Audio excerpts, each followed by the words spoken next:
Hey everyone, we'll look at a relatively quick one here. Evaluate the limit, and they want you to use fraction form where needed, so exact value there. Here's the limit we're looking at. You'll notice if you plug in 0, of course, down here we'll get 4 times 0, which is 0. And here we'll get tangent of 10 times 0, which is 0. Tangent of 0. And recall that tangent of 0 is equal to 0. So this is a indeterminate form. And we're going to make use of L'Hopital's rule, right? So remember L'Hopital's rule in forms like this, 0, 0, or infinity, we have that the limit as x approaches 0 of f of x over g of x equals the limit as x approaches 0 of f prime of x over g prime of x in this case, provided this limit here exists. So let's do that. Recall that we're going to be taking the derivative of the tangent function. Recall the derivative of tangent is secant squared of x, which is the same as this.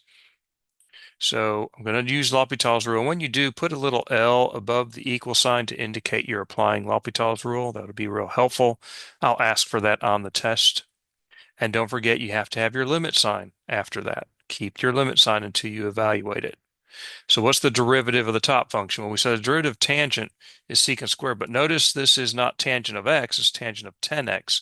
So I've got to use chain rule. The inner function u is 10x, and the outer function is tangent of u. So the derivative of tangent of u is secant squared u. So of course this we evaluated at u times the derivative u of u.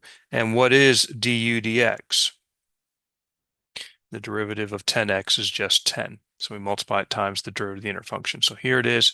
Now I can plug in, oh, and the derivative of the bottom, of course, derivative of 4x is 4. Now I can plug in 0.